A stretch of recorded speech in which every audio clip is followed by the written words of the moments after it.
కృష్ణం కమలపత్రాక్షం పుణ్యశ్రవణకీర్తనం వాసుదేవం జగద్యోనిం నౌమి నారాయణం హరిం శంకరం శంకరాచార్యం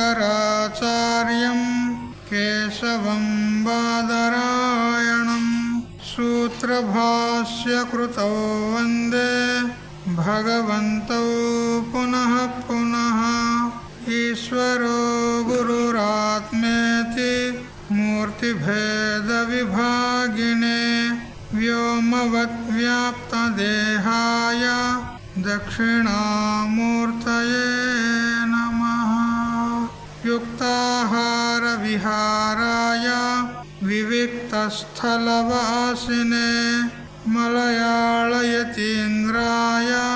బ్రహ్మనిష్ఠాయ తే నమః గీతా భాగవతాద్వైత తత్వామృతస్వరూపిణే గండిక్షేత్ర నివాసాయ రామకృష్ణాయ తే నమః. ఓం పూర్ణమదః పూర్ణమిదం పూర్ణాత్ పూర్ణముదచ్యతే పూర్ణస్య పూర్ణమాదాయ పూర్ణమేవావశిష్యతే.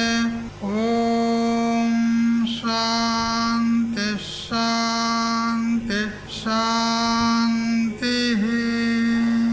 స్వాంత పరికల్పిత బ్రహ్మాండాంతర్వర్తి సకల చరాచర ప్రాణికోట్ల యొక్క అసత్ జడ దుఃఖ మోహాత్మకమైనటువంటి సకల ఉపాధుల కంటే విలక్షణమై సత్ చిత్ ఆనంద రూపం చేత స్వయం ప్రకాశమానమై వెలుగొందుతున్నటువంటి ప్రత్యేక అభిన్న పరమాత్మకు సాష్టాంగ ప్రణమిల్లుతూ ఆత్మీయులారా, శ్రీమద్ భగవద్గీత 7వ అధ్యాయము విజ్ఞాన యోగం, అందులో 16వ శ్లోకాన్ని చింతన చేస్తూ ఉన్నాము. చతుర్విధా భజంతే మాం జనా సుకృతినోర్జున ఆర్తో జిజ్ఞాసురర్థార్థి జ్ఞానీ చ భరతర్షభ.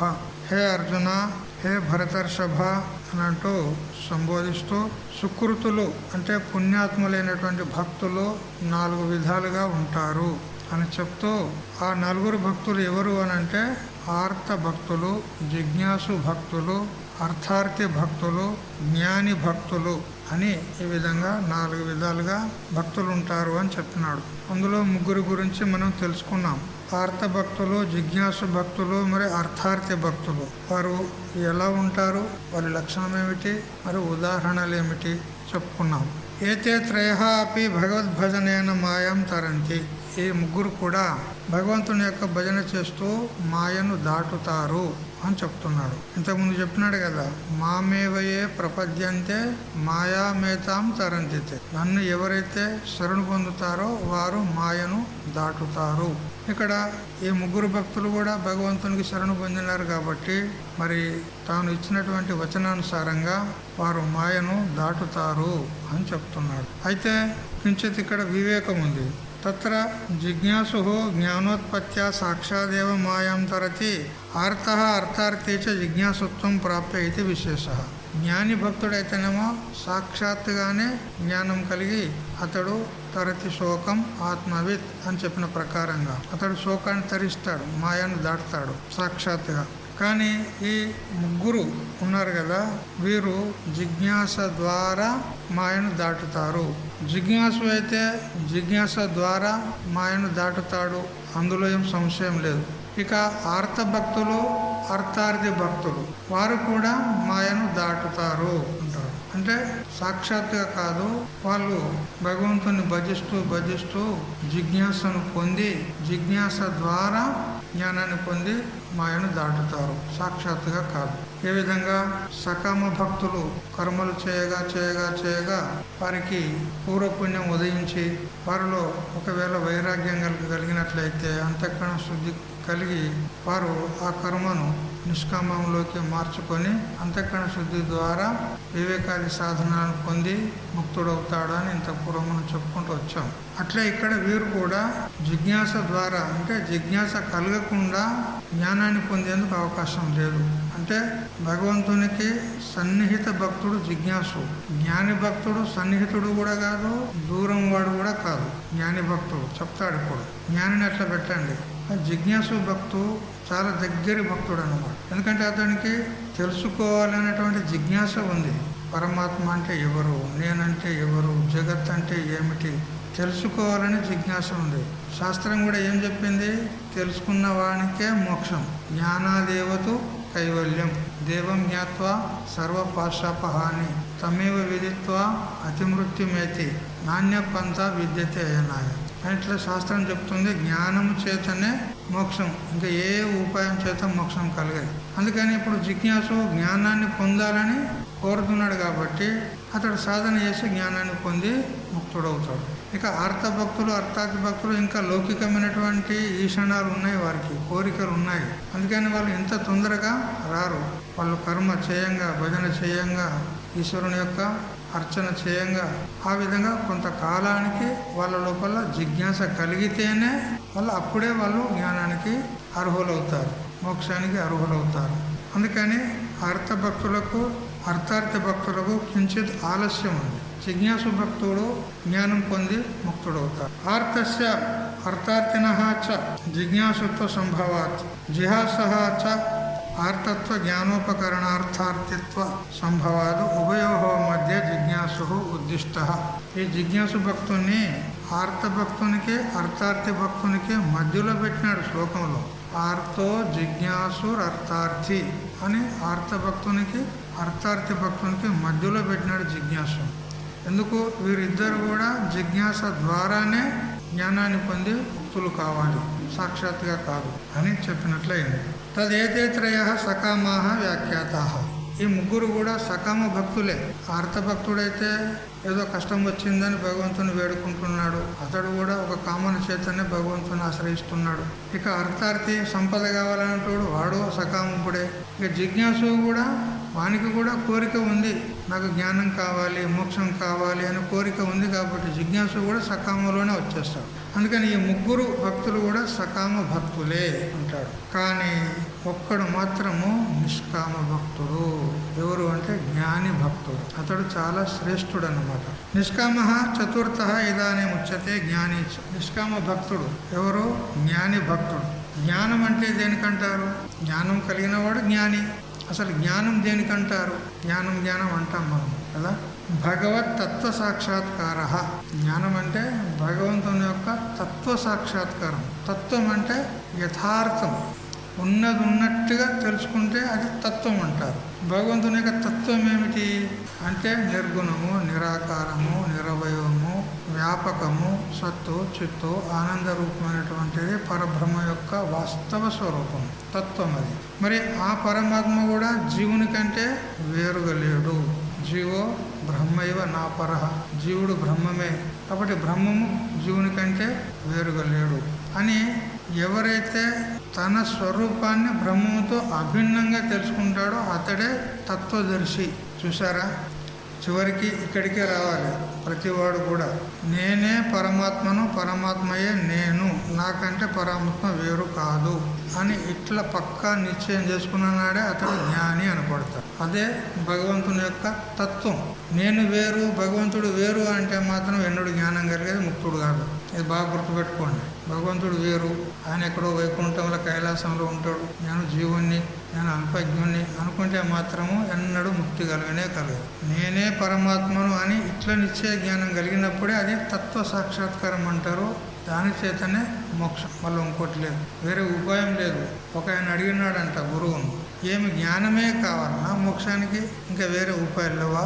ఉపాసన చేస్తాము, జపం చేస్తాము, తపం చేస్తాము, యజ్ఞయాగాదులు చేస్తాము, దాన ధర్మాలు చేస్తాము, వాటితో ముక్తులం అవుతామని అంటే ఎన్నటికీ కాదు అని చెప్పి శృతిమాత చెప్పింది శ్వేతశ్వతర ఉపనిషత్తు. యదా చర్మ వదాకాశం వేష్ట ఇష్యంతి మానవాహ తదా దేవం అవిజ్ఞాయ దుఃఖశాంతో భవిష్యతి అని చెప్పారు. బాగా వినండి. ఆ ఆసనం ఉంటుంది కదా, చర్మం, జంక చర్మము లేదా పులి చర్మము ఆసనం ఉంటాయి కదా, దాన్ని జపమో తపమో మన సాధన చేసుకున్న తర్వాత ఏం చేస్తాం? దాన్ని చుట్టి ఆడ పక్కకు పెడతాం. అట్లా ఆ చర్మాన్ని ఏ విధంగా మనం చుట్టుతామో అట్లా ఆకాశాన్ని ఒకవేళ చుట్టినట్లయితే వానికి దేవుణ్ణి తెలుసుకోకుండానే, జ్ఞానం లేకుండానే ముక్తి కలుగుతుంది పో అన్నాడు. తెలిసిందా? ఈ చర్మాన్ని చుట్టినట్టు ఆకాశాన్ని చుట్టుకొస్తే వానికి జ్ఞానం లేకుండానే మోక్షం కలుగుతుంది. ఏం చెప్పినట్లయింది? చుడతావా మరి? అంటే నీకు జ్ఞానం లేకపోతే మోక్షం కలగదు. ఇది చెప్పేది ఉన్నది అక్కడ. జ్ఞానం లేకపోతే మోక్షం కలగదు. ఒకవేళ జ్ఞానం లేకుండానే మోక్షం కలగాలంటే ఆకాశాన్ని చుట్టుకురా, అప్పుడు నీకు జ్ఞానం లేకుండానే మోక్షం అవుతుంది పో అన్నాడు. అంటే ఏం చెప్పినట్లయింది? నొక్కి ఒక్క నుంచి గట్టిగా బల్ల గుద్ది చెప్పినట్లయింది. జ్ఞానం చేతనే మోక్షము, ఇంకో మార్గం లేదు. భగవంతుడు అంటున్నాడు, ఈ జ్ఞానితో ఆత్మైవ మే మతం. జ్ఞాని అంటే ఎవరో కాదు, నా యొక్క ఆత్మ, నా స్వరూపమే. అతడు వేరు, నేను వేరు కాదు. అతడే నేను, నేనే అతడు. ఇట్లా అభిన్నంగా ఎప్పుడైతే తెలుసుకుంటాడో అతడే తత్వజ్ఞాని. ఇంకా దేవుడు దేవుడు దేవుడు అనుకుంటా మనం అటు ఇటు తొనికిసలాడినాం అనుకో, ఎన్నడూ మోక్షం కలగదు. అహం సచ మమ ప్రియ అన్నాడు. నేను అతనికి ప్రియుడను, అతడు నాకు ప్రియుడు. ఎవరు? జ్ఞాని అని చెప్పినాడు. మిగతా వాళ్ళకు అట్లా చెప్పలే. ఉదార సర్వయేవత, అందరు సామాన్యంగా అందరు భక్తులే, కానీ జ్ఞానీత్వాత్మేవ మేమవుతాం. జ్ఞాని అయితే నాకు చాలా ప్రియుడు అన్నాడు. చూసారా? అందుకని జ్ఞానాన్ని సంపాదించుకుంటాడు. ఆ జ్ఞానం అంటే ఏంది చెప్పాడు కదా, భగవంతుని యొక్క తత్వ సాక్షాత్కారము. భగవంతుని యథాతథంగా ఉన్నది ఉన్నట్టు తెలుసుకోవడమే. నాకంటే వేరు కాదు. నేనంటే ఎవరు? ఈ శరీరం కాదు. ఈ శరీరానికి సాక్షి ద్రష్ట అయినటువంటి ఏ శుద్ధ చైతన్యం ఉన్నదో దీనిలో, ఆ శుద్ధ చైతన్యమే నేను, నేనే ఆ పరమాత్మ అని ఇట్లా తెలుసుకోవాలి. నిత్యయుక్త జ్ఞాని తీర్ణమాయ అన్నాడు. ఈ జ్ఞాని ఎటువంటి వాడు అంటే నిత్యయుక్తుడు. అంటే ఒక క్షణం కూడా భగవంతుని విడిచి ఉండడు. ఎందుకు? భగవంతుడే తన స్వరూపం తెలుసుకున్న తర్వాత ఇంకా విడిచి ఉండే అవకాశమే లేదుగా. భగవంతుని విడిచి ఉండే అవకాశమే లేదు. తానే నేనని పక్కా నిశ్చయమైన తర్వాత, తానే భగవంతుడు అయిపోయిన తర్వాత ఇక భగవంతునికి దూరం ఎక్కడ ఉంటుంది? నిత్యయుక్తుడు అని చెప్తున్నాడు. అతడే తీర్ణమాయ అంటే మాయను దాటినవాడు. జ్ఞాని ఒక్కడే మాయను దాటుతాడు, మిగతా వాళ్ళు ఎవరు దాటరు. నివృత్త సర్వకామ, అతనికి కామలు ఏవి కూడా లేవు. ఇప్పుడు మోక్ష కామన కూడా లేదు. నాకు భగవంతుని దర్శనం కావాలనే కామన కూడా లేదు. ఇప్పుడు భగవంతుని దర్శనం కావాలని అది కూడా కామన లేదు. సముద్రమును చేరుకోవాలని నది పరుగు పరుగు పరుగు పరుగున వస్తూ ఉంటుంది కదా. సముద్రం చేరేంత దగ్గర నేను చేరుకోవాలని వస్తుంది. అది సముద్రంలో కలిసిన తర్వాత ఇంకా చేరేదేమున్నది కదా, సముద్ర రూపం అయిపోయింది. కాబట్టి ఇప్పుడు ఈ నది పరుగులు తీస్తుందా, పరుగులు తీయదా ఏం చెప్పడానికి రాదు. ఎందుకు? సముద్ర రూపం అయిపోయింది. సముద్రం చేరే దగ్గర ఆ నదికి పరుగు తీసేది ఉంటుంది. సముద్రం చేరిన తర్వాత ఇంకా పరుగులు తీసేది లేదు. అన్నీ సమస్యపోతాయి మొత్తం. అందుకే అతడు నివృత్త కామ అంటే సకల కామలన్నీ కూడా నివృత్తమైపోయినాయి. అతను ఏ కామన లేదు, కేవలం తనలో తాను ఉంటాడంతే. ఈ ప్రకారంగా 4 విధాల భక్తుల గురించి చెప్పినాడు భగవంతుడు. తర్వాత ఇప్పుడు 17వ శ్లోకం చూద్దాం. చదవండి. తేషాం జ్ఞానీ నిత్యయుక్తః ఏకభక్తిర్విశిష్యతే ప్రియో హి జ్ఞానినోత్యర్థం అహం సచ మమ ప్రియః. తేషాం అంటే వారందరిలో, ఈ 4లో జ్ఞాని నిత్యయుక్త. జ్ఞాని నిత్యయుక్తుడు ఉన్నాడు. నిరంతరము ఒక్క క్షణం కూడా నన్ను ఎడబాసి ఉండడు. మరియు అతనిది ఏకభక్తి ఉన్నది. అనేక భక్తి లేదు. మన భక్తి ఎట్లా ఉన్నది? భగవంతుని యందు భక్తి ఉంది, లేదు ఇట్లా కాదు, లేకపోతే ఇడికెందుకు వస్తాం, ఉంది.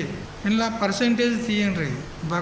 భగవంతుని మీద పర్సెంటేజ్ ఎంత ఉన్నది, ఇంటి మీద పిల్లల మీద పర్సెంటేజ్ ఎంత ఉన్నది తీయండి.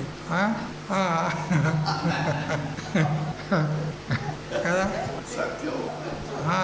ఎట్లా మరి అక్కడ వాళ్ళని కూడా చూసుకోవాలి కదా.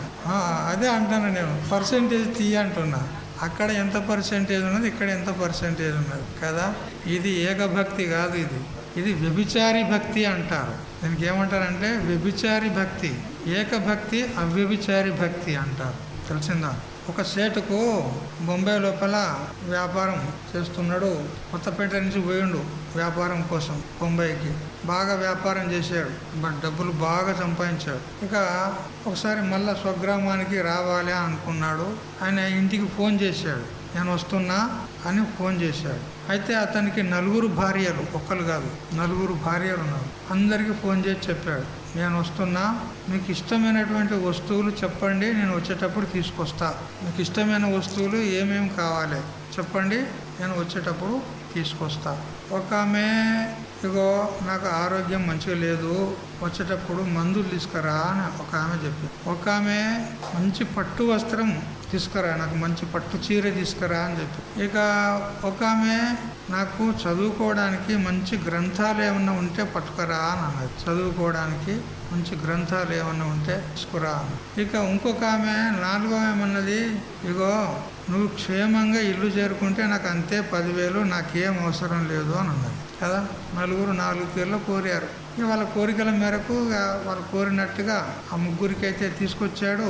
4వ ఆమెకు ఇక నువ్వు క్షేమంగా ఉంటే సరిపోతుంది అన్నది కాబట్టి ఆమె ఏం కోరలే. ఇక ఆమెకేం తీసుకురాలే, ఆ ముగ్గురికి తెచ్చాడు.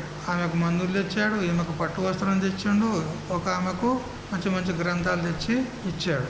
వాళ్ళకి ఆ ముగ్గురికి వాళ్ళు కోరిన ఇచ్చేసాడు. 4వ ఆమె దగ్గరికి వచ్చాడు. 4వ ఆమె దగ్గరికి వచ్చి ఇక్కడే ఉన్నాడుగా. ఆ ముగ్గురు దగ్గరికి పోతలేడుగా. ఇట్లా 4-5 రోజులు అయిపోయింది. అయ్యో బొంబాయికి పోయి ఇప్పుడు వచ్చి ఆమె ఇంటనే వచ్చిండు కదా. ఆమెనే అంత కమ్మదా, మేము కాదా, మేము భార్యలం కాదా అని కంప్లైంట్ వస్తాయి కదా, కంప్లైంట్లు వస్తున్నాయి. అప్పుడు ఆయన అన్నాడు, ఇగో మీరు కోరింది మీకు తెచ్చిచ్చిన, మీరు కావాలన్నారు తెచ్చిచ్చిన. ఈమె 4వ ఆమె నాకు ఏది వద్దండి, కేవలం మీరు క్షేమంగా ఇల్లు చేరుకుంటే చాలు అని అన్నది. అంటే ఆమె ఎవరిని కోరినట్టు? భర్తనే కోరింది. ఇప్పుడు భర్తను కోరింది కాబట్టి నేను ఆమె దగ్గర ఉంటాను. ఆమె కోరింది నన్ను, మీరు కోరింది వేరే, మీకు ఇచ్చేసిన. ఆమె నన్ను కోరింది కాబట్టి నేను ఆమె దగ్గర ఉంటాను కదా. సరిగ్గా ఉందా లేదా? ఇట్లా అర్థార్థి భక్తుడు, ఆర్తభక్తుడు అంటే రోగం వచ్చినప్పుడు, ఎవరి శత్రువులతో బాధ కలిగినప్పుడు వాడు భగవంతుని కోరతాడు, నాకు ఈ దుఃఖం దూరం చెయ్యని. ఇక అర్థార్థి భక్తుడు సంపద, పట్టుసీర తెమ్మన్నది కదా ఇప్పుడు ఆమె, పట్టుసీరే అర్థార్థి భక్తురాలు. ఇక ఇంకోమె జిజ్ఞాసు భక్తురాలు, మంచి గ్రంథాలు తీసుకురా చదువుకుంటా అన్నది కదా. ఇక జ్ఞాని భక్తురాలు 4వ ఆమె, ఆమెకు కేవలం భగవంతుడు కావాలి, జ్ఞాని భక్తు. అట్లా మరి ఇప్పుడు ఎవరి దగ్గర ఉంటాడు భగవంతుడు? జ్ఞాని భక్తుని దగ్గర ఉంటాడు. అంటే భక్తుని దగ్గర ఉంటాడంటే వేరువేరు కాదు, స్వయంగా తానే అయిపోయినాడు అంతే. ఇట్లా కాబట్టి మరి మనము ఏ భక్తిని ఆశ్రయిస్తే బాగుంటుంది విచారం చేయండి. జ్ఞాని భక్తి అంటే జ్ఞానాన్ని సంపాదించుకోవాలి అని అర్థం, తెలిసిందా? జ్ఞానాన్ని సంపాదించుకోకుండా మోక్షం అనేది కలగదు.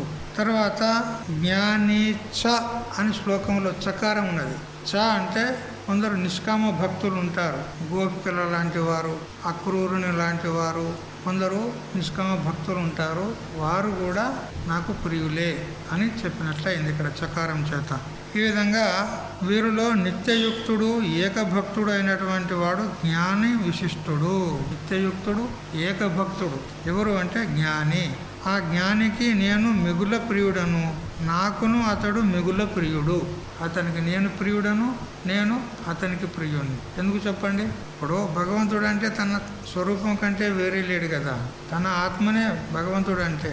ఇప్పుడు ప్రతి ప్రాణికి కూడా దేని యందు ఎక్కువ ప్రీతి ఉంటుంది చెప్పండి? దేని యందు ఎక్కువ ప్రీతి ఉంటుంది? మీరు చెప్పుకుంటారు, మిగతా వాళ్ళది అట్లా. మీకు ఎక్కువ ప్రీతికి విషయం ఏది? దేని యందు ఎక్కువ ప్రేమ ఉన్నది చెప్పండి? మనమడు, మనవరాలు కాదా? చూసారా? ఎవనికి వాని యందే ప్రీతి ఎక్కువ ఉంటుంది, ఎవని మీద ప్రీతి ఉండదు. ఎవరి మీద ఉండదు, ఎవనికి వాని యందే ప్రీతి ఎక్కువ ఉంటుంది. ఎందుకంటే వానికి ముక్కలకు వచ్చిన తర్వాత అందరిని ఇడిచిపెడతాడు వాడు. సమయం వచ్చినప్పుడు అందరిని వదిలిపెడతాడు అన్నాడు. ఒక కథ చెప్తే కదా, కోతి కథ. ఆ నీళ్లు ఎట్లా పైకి వస్తూ ఉంటే అట్లా తన పిల్లను కాపాడుకోవడానికి ప్రయత్నం చేసింది. చివరికి ఆ ముక్కులకు వచ్చిన నీళ్ళు ముక్కులకు రాగానే నెత్తి మీద ఉన్న పిల్లని కాళ్ళ కింద వేసుకున్నది. అయిపోయాయి. ఇప్పుడు చెప్పు, ప్రేమ ఎవరి మీద ఉన్నది? పిల్ల మీద ఉన్నదా, తన మీద ఉన్నదా? తన మీద. అందరిది గట్లే ఉన్నది, అందరి పరిస్థితి గట్లే.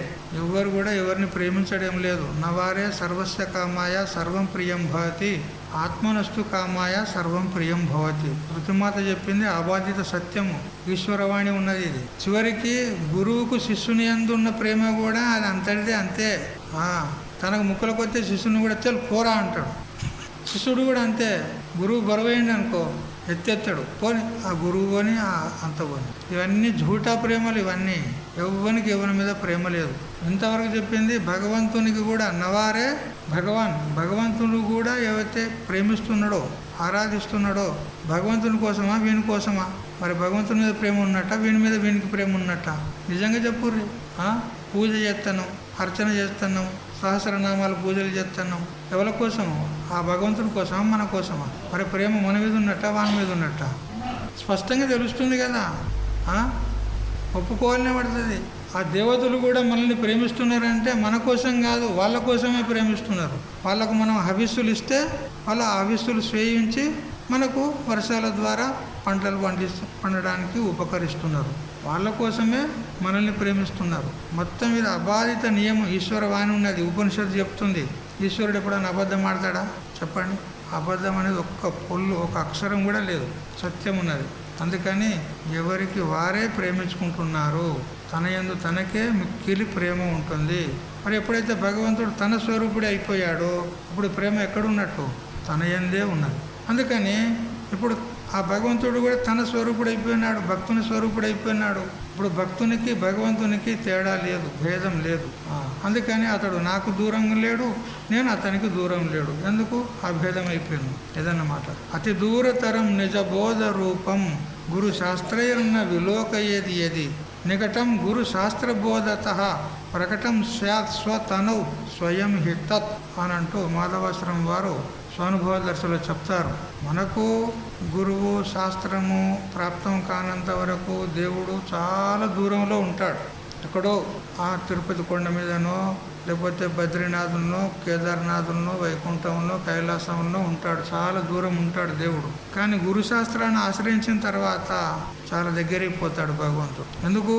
ఎక్కడో దూరం లేడు భగవంతుడు, అంతటా ఉన్నాడని చెప్పిన తర్వాత ఇక దూరం ఎక్కడ ఉన్నాడు చెప్పు? గురుదేవుడు చెప్తున్నాడా లేదా? అంతటా ఉన్నాడు పరమాత్మ, ఇక్కడ ఉన్నాడు, ప్రతి వస్తువులో ఉన్నాడని చెప్తూ ఉన్నాడు. మరి దూరం అయినా ఇప్పుడు భగవంతుడు? దూరం లేడు. దూరం లేడంటే మనకంటే భిన్నంగా ఇట్లా ఉన్నాడా? లేదు, అట్లా కాదు, ఇంకా దగ్గర ఉన్నాడు అంటాడు. దగ్గర అంటే శరీరం లాగానా? లేదు, ఇంకా దగ్గర ఉన్నాడు అంటాడు. ఇంకెక్కడ? బుద్ధి అంతఃకరణం లాగా కనపడుతుంది మనకు, దృశ్యం ఉన్నది అంతఃకరణం, అట్లా మనకు కనపడేలాగా ఉన్నాడా? అట్లా కూడా లేడంటాడు. స్వయం హి తత్ అన్నాడు. స్వయం నీవే ఉన్నావు పరమాత్మ అనే విధంగా చెప్పాను. కాబట్టి ఇట్లా తెలుసుకున్నప్పుడే మనకు యథార్థ జ్ఞానం కలిగినట్టు, లేకపోతే లేదు. ఇది బాగా గుర్తించాలి. జ్ఞానికి నేను అత్యంత ప్రియుణ్ణి అని భగవంతుడు అన్నాడు. భగవంతుడు తన ఆత్మే అని అంటున్నాడు. జ్ఞాని అంటే ఎవరో కాదు, నా ఆత్మ. ఆత్మహీనామ స్వరూపం. ఆత్మ అంటే ఏంటి? మన స్వరూపం. కాబట్టి భగవంతుడు అంటున్నాడు జ్ఞాని యొక్క స్వరూపమే నేను అంటున్నాడు. కాబట్టి భగవంతునిపై ఆ జ్ఞానికి అత్యంత ప్రీతి ఉన్నది. భగవంతునికి జ్ఞానిపై అత్యంత ప్రీతి ఉన్నది అని చెప్తూ ఉన్నాడు. అయితే ఈ నలుగురు భక్తుల లోపల జ్ఞాని కృతకృత్యుడు. ఎందుకు? మాయను తరించాడు. మాయను తరించాడు కాబట్టి అతడు కృతకృత్యుడు అయిపోయినాడు. అంటే అతడు చేయవలసింది చేశాడు. ఇక అతడు చేయాల్సింది ఏమీ మిగలలేదు. ఇంకా అతనికి ఏమి అపేక్ష కూడా లేదు. కానీ ఆర్తభక్తుడు, అర్థార్థ భక్తుడు వీళ్ళంతా ఎట్లున్నారంటే మతలబ్ కా ప్యార్. వాళ్ళ అవసరం పూర్తికి భగవంతుని ఆరాధిస్తారు. అవసరం తీరిందంటే మర్చిపోతారు. గండం గట్టెక్కిందనుకో, ఇంకేం పని కాదు నాకు భగవంతునితో, అయిపోయింది కదా, మనం బయట పడ్డాం కదా అనుకుంటారు. కానీ జ్ఞాని అట్లగాడు. నిత్య నిరంతర ఆదరణీయంగా ఎల్లప్పుడూ తన స్వరూపమునందే సంలగ్నమై ఉంటాడు. మరి జ్ఞాని తరించిండు కదా, తరించిన తర్వాత మళ్ళీ భగవంతుని భక్తి చేసేది ఏం అవసరం అతనికి అని అంటే, దీపం ముట్టియంగానే సరిపోతుందా చెప్పండి? దానికి రక్షణ చేయాలనా లేదా? దీపం ముట్టించి గాలికి పెట్టామనుకో ఉంటుందా? ఉండదు. అందుకని దానికి రక్షణ ఏ విధంగా గ్లాసు పెడతాం కదా, అట్లా భగవంతుని యొక్క ఉపాసన ఆ జీవిత పర్యంతం కూడా ఉండాలి. ఉంటే అతనికి కలిగిన జ్ఞానము అది స్థిరంగా ఉంటుంది. లేకపోతే మళ్ళీ ఏ సుడిగాలి వచ్చి గట్టిగా గాలి వీసి అతన్ని ఎక్కడ పడదూసేది తెలియదు. అందుకని జీవితాంతం కూడా జ్ఞాని కూడా భగవద్భజన చేస్తూ ఉంటాడు. ఈ విధంగా చేయాలంటే మన అంతఃకరణము శుద్ధంగా ఉండాలి, రాగద్వేషాలు ఉండొద్దు కదా, నిర్మలంగా ఉంచుకోవాలి. ఒకసారి రామాయణం అంతా అయిపోయింది. రాముడు మరియు సీత అందరు కూడా అయోధ్యకు వచ్చారు. పట్టాభిషేకం అయిపోయింది. ఇక రాజ్య పరిపాలన చేస్తూ ఉన్నాడు రాముడు. ఒకనాడు ఆంజనేయుడు సీతమ్మ దగ్గరికి వచ్చి అంటాడు, అమ్మా జగన్మాత, నేను అశోకవనమునకు వచ్చినప్పుడు నేను ఆ వృక్షం మీద ఉండి ఆ రాక్షసి స్త్రీలు నేను ఎంత బాధించారో నేను కళ్ళారా చూశాను. నాకు అప్పుడు ఎంత కోపం వచ్చిందనంటే వాళ్ళందరినీ కూడా మట్టు పెట్టాలనిపించింది. కానీ ఏదో తిట్టుకుంటా కొట్టుకుంటానైనా కానీ నీ సేవ చేస్తున్నారు కదా అని నేను అట్లా ఉన్నాం, మౌనంగా ఉన్నాం. ఆ రావణాసురుని యొక్క ప్రేరణ చేత వాళ్ళు ఆమెను బాధిస్తున్నారు, పీడిస్తూ ఉన్నారు. మరి సేవలు కూడా చేస్తూ ఉన్నారు ఆమెకు. అందుకని ఉన్నా కానీ రాక్షస స్త్రీలు చాలా దుష్టులు ఉన్నారు.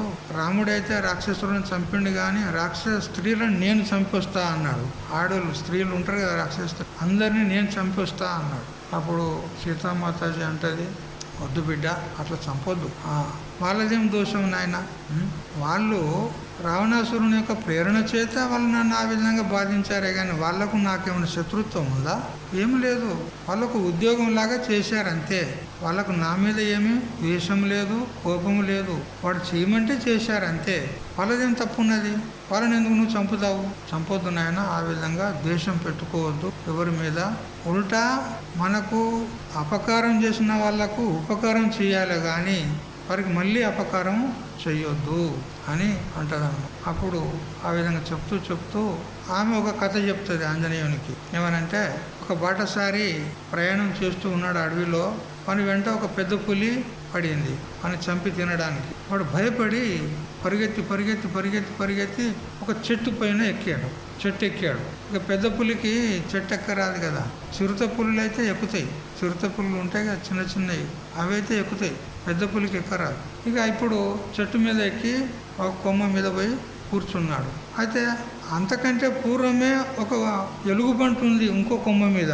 అదే చెట్టు మీద వేరే కొమ్మ మీద ఎలుగుబంటు ఉంది. అది ఉన్నది ఇతడు చూడలే. గబా పులి వస్తుంది భయంతోనే అంతా ఎక్కి ఒక కొమ్మ మీద కూర్చున్నాడు. ఆ కొమ్మ మీద చూసే వరకు అక్కడ ఎలుగుబంటు ఉన్నది. ఇంత లోపల ఆ పులి వచ్చింది చెట్టు కిందికి వచ్చి, ఇక వాడు ఎప్పుడు దిగుతాడా వాడిని చంపుకొని తినాలి అని అది ఆకలితో ఉన్నది. ఇక వాని కోసం చూస్తుంది. ఇక వీడు ఎన్ని రోజులు ఉంటాడు వీడు చెట్టు మీద? వానికి ఆకలి అవుతుందా లేదా? వానికి ఆకలి అయినప్పుడు వాడు దిగుతాడు, అప్పుడు నా ఆకలి తీరుతుంది కదా అనుకున్నది. ఆ చెట్టు కింద ఉన్నది. చాలాసేపు అయింది.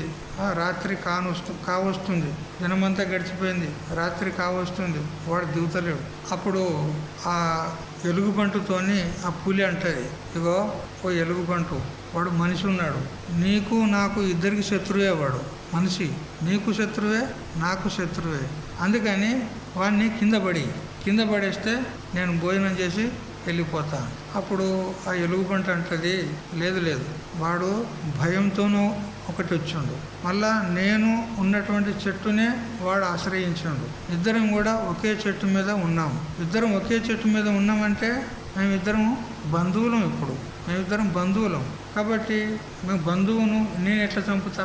ఇది ధర్మం కాదు. అందుకని నేను వాడిని పడగొట్టా, కిందికి నేను పడగొట్టా అంటది. అప్పుడు కాసేపు అయినాక ఆ మనిషితోనే అంటాడు, ఆ చెట్టు ఎక్కిన మనిషితోనే అంటది, ఏది ఆ పులి, ఇగో నువ్వు కిందికి రాకుంటే రాకు సరే, కానీ నువ్వు ఆ ఎలుగుబంటును పడగొట్టు కిందికి, దాన్ని అయినా చంపుకొని తింటా నేను, ఎలుగుబంటును పడగొట్టు అంటే. అది కొద్దిగా చీకటి అయిన తర్వాత ఆ ఎలుగుబంటు మనలాగానే కొద్దిగా ఆ చెట్టు మీద కూరుపట్టు నిద్రపోతుంది, మనలాగానే అనుకోరాదన్నమాట కదా, కూర్చొని నిద్రపోతుంది కదా. అది ఆ చెట్టు కొమ్మ మీద కూకొని అలాగా కొద్దిగా ఆడమరిచి నిద్రపోయింది. అప్పుడు ఈ మనిషి ఏం చేశాడు, మెల్లగా చప్పుడు కాకుండా పోయి దాన్ని నెట్టేశాడు. చూడు మనిషి ఎంత దుర్మార్గుడు చూడు.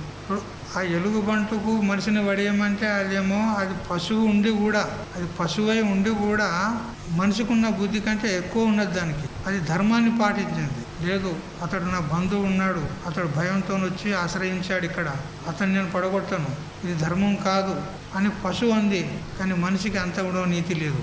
వీడు మెల్లగా పోయి ఆ నిద్రపోయేదాన్ని ఇట్లా ఊపేసరికి అది కింద పడ్డది. కింద పడి దైవవశాత్తు పూర్తిగా కింద వల్లే ఆ మీది కొమ్మ మీద ఉన్నది కింది కొమ్మ మీద పడ్డది. మళ్ళీ ఇంకో కింది కొమ్మ ఉంటాయి కదా, వాటికి చెట్ల మీద ఉండేది వాటికి అలవాటు ఉన్నది, ఒక్కటి కొంచెం ఏది దొరికినా కానీ గట్టిగా పట్టుకుంటాయి. ఇక పట్టుకొని ఆ కింది కొమ్మ మీద ఉన్నది, కింద వల్లే ఆ పులికి ఆహారం కాలే.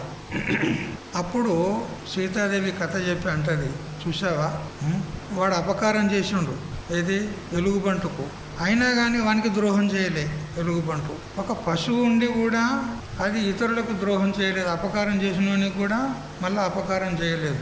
ఇంత ఉపకారమే చేసినట్టు వాడిని కిందికి పడదొస్తే వాడు చచ్చిపోతాడు కదా, పులికి ఆహారం అయిపోతాడు. ఉపకారం చేసింది. మరి ఆ పశువుల్లో అటువంటి బుద్ధి ఉంటే మరి మనకు ఆ బుద్ధి ఎందుకు ఉండదు కూడా. అందుకని ఆ రాక్షస స్త్రీలను చంపొద్దు, వాళ్ళదేం దోషం లేదు అంటది. అంటే మన అంతఃకరణాన్ని శుద్ధంగా పెట్టుకోవాలంటే, నిర్మలంగా పెట్టుకోవాలంటే ఇట్లాంటి ధర్మ సూక్ష్మాలను కూడా పాటించాలి పడుతుంది. మనల్ని మనం కాపాడుకోవాలి, ఇతరులు కూడా రక్షకులుగా మనం ఉండాలి. ఎందుకంటే సంఘజీవులం కదా, మనము సంఘంలో ఉన్నాం, ఒకరికొకరు పరస్పరం తోడుగా ఉంటున్నాం, బ్రతుకుతున్నాం.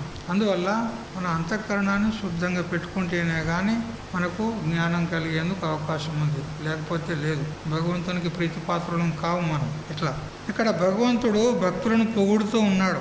అల్పమైనటువంటి వస్తువులను కోరేవారు ఎటువంటి వారు అంటే కృపణులు, లోభులు అంటారు. ఇప్పుడు ఈ ముగ్గురు భక్తులు ఎటువంటి వారు, వాళ్ళ స్వార్థం కోసమే భగవంతుని భజిస్తున్నారు. మరి కృపణులు కదా, లోభులు కదా. కానీ జ్ఞాని అట్లా కాదు, భగవంతుని కోసం బతుకుతున్నాడు అతడు, తన కోసం కాదు. అందువల్ల ఈ మిగతా వాళ్ళందరూ కూడా భక్తులే. ఆర్తార్థి భక్తుడు, మరి ఆర్త భక్తుడు, జిజ్ఞాసు భక్తుడు, వీళ్ళందరూ కూడా నా భక్తులే.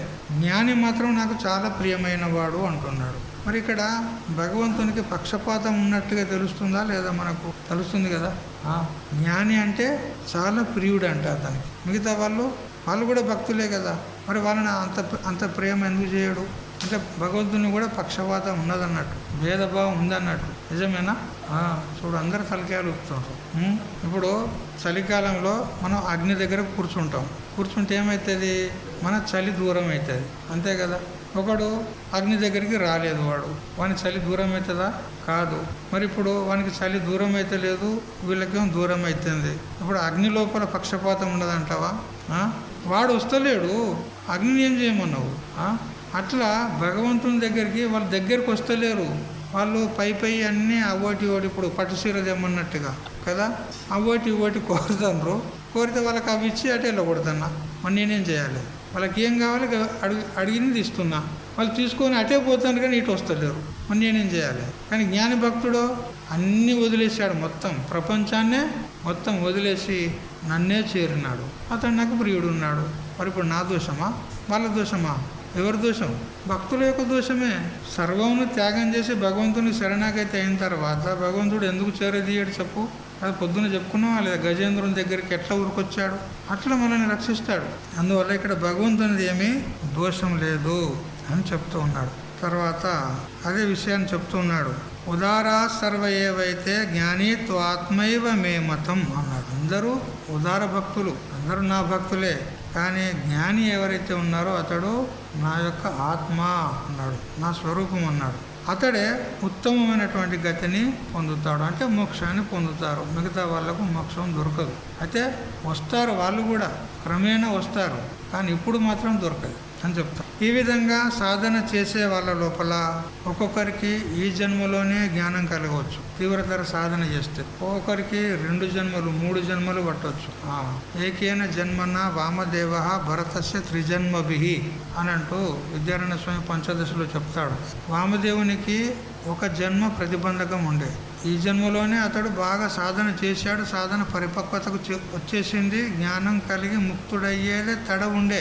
అంతలో ప్రారంధం ఒడిచిపోయింది, శరీరం పడిపోయింది. అతడు మళ్ళీ జన్మలో తల్లి గర్భంలోకి రావడమే తడువు అతనికి పూర్వస్మృతి కలిగి అతడు గర్భంలోనే ముక్తుడైపోయినాడు. ఇక జడభరతునికి అయితే 3 జన్మలు పట్టినాయి. జడభరతునికి 3 జన్మలు పట్టినాయి. అతడు గొప్ప రాజు ఉండే, చక్రవర్తి ఉండే జడభరతు. అయితే అతనికి వైరాగ్యం కలిగింది. వైరాగ్యం కలిగి రాజపాట అంతా వదిలిపెట్టినాడు. రాజ్యము, ఆ సుఖాలు, భోగాలు, భార్య అందరినీ వదిలిపెట్టాడు. వదిలిపెట్టి అడవిలోకి పోయి ఒక కుటీరం ఏర్చుకొని అక్కడ సాధన చేసుకుంటూ ఉన్నాడు. ఇట్లా చేసుకుంటూ ఉండగా ఒకనాడు అతడు నదికి స్నానానికి అని వెళ్ళాడు. వెళ్ళినప్పుడు అక్కడ ఒక హరిణము, అంటే జింక, ఆ జింక కూడా అది అప్పుడో ఇప్పుడో ప్రసూతి అయ్యేట్లాగా ఉండదు, అటువంటి పరిస్థితుల్లో ఉంది. అటువంటి ఆ జింకను ఒక సింహము వెంటాడుతూ వచ్చింది. వచ్చేసరికి అది భయపడి పరుగులు తీసి వచ్చి ఆ నదిలో దూకింది. నదిలో దూకి ఆవలి గట్టుకు పోవాలని అది నదిలో దూకేసరికి వెంటనే ఆ శిశువు ఆ నీళ్ళలో పడిపోయింది. చిన్న శిశువు కడుపు లోపల నుంచి వచ్చేసింది.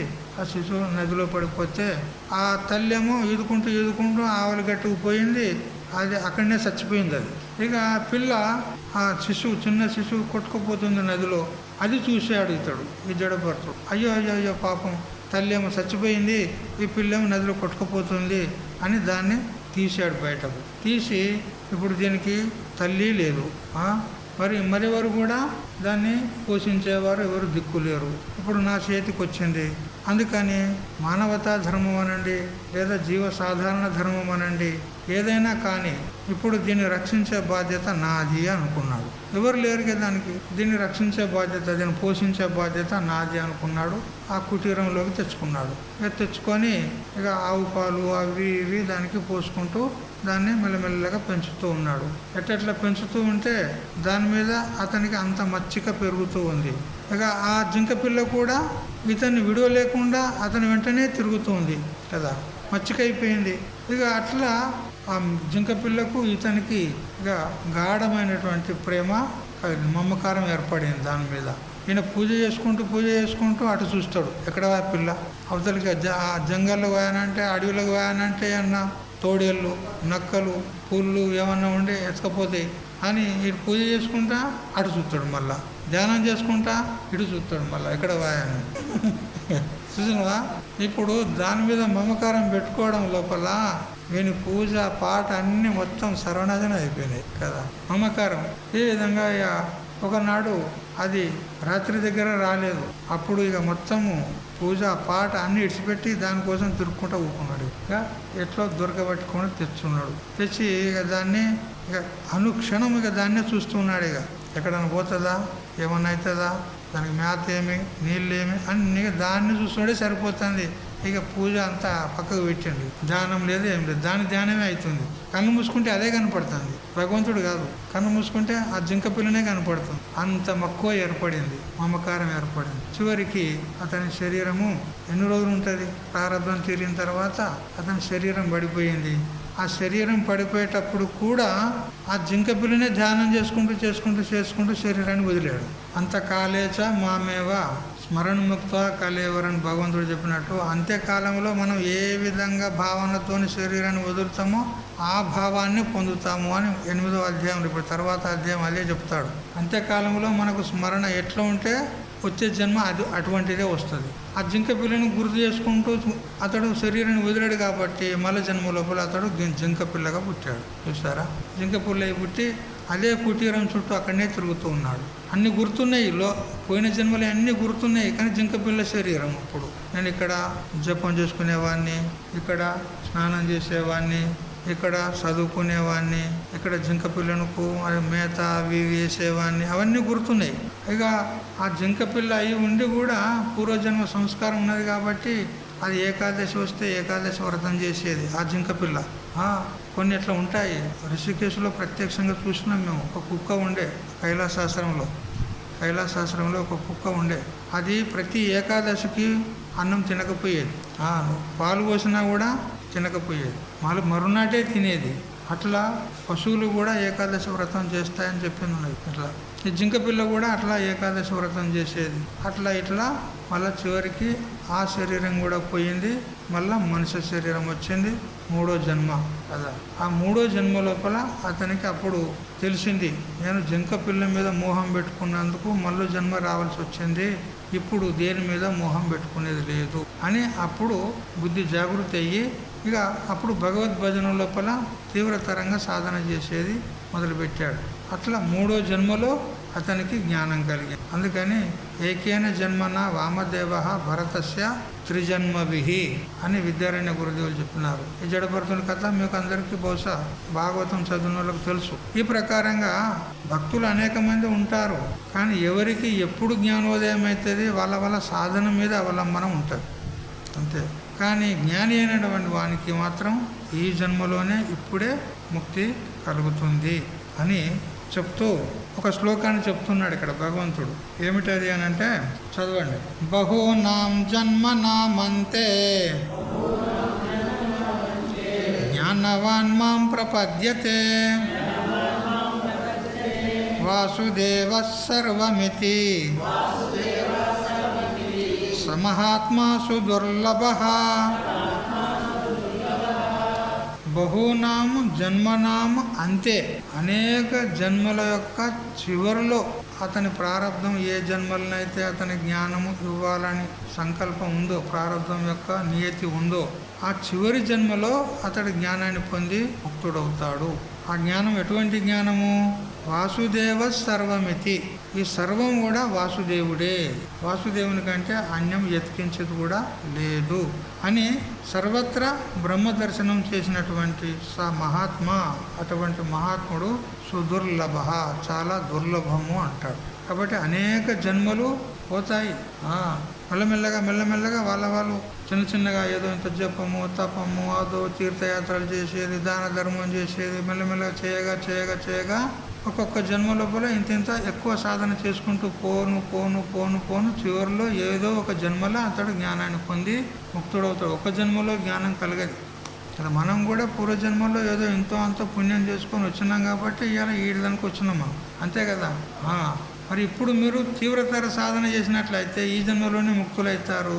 మందంగా సాధన చేస్తే మరో జన్మలు కూడా రావచ్చు, 1 కావచ్చు, 2 కావచ్చు, 3 కూడా కావచ్చు, 10 జన్మలు కూడా పట్టవచ్చు. అది మన సాధన మీద అవలంబనం ఉంటుంది. ఈ విధంగా భగవంతుడు ఎవరైతే సర్వత్రా వాసుదేవుడే ఉన్నాడని ఈ విధంగా తెలుసుకుంటాడో అటువంటి జ్ఞాని చాలా దుర్లభుడు. ఇటువంటి జ్ఞానము ఒక జన్మలో కలగది, అనేక జన్మల్లో సాధన చేయగా చివరి జన్మలో జ్ఞానం కలుగుతుంది అని చెప్తున్నాడు. ఇక మిగతా విషయం రేపు ఉదయం నుంచి మళ్ళీ తెలుసుకుందాం. హరి ఓం తత్సత్. ఓం సహనా భవతు సహనౌ భునక్తు సహ వీర్యం కరవావహై తేజస్వినావధీతమస్తు మా విద్విషావహై. ఓం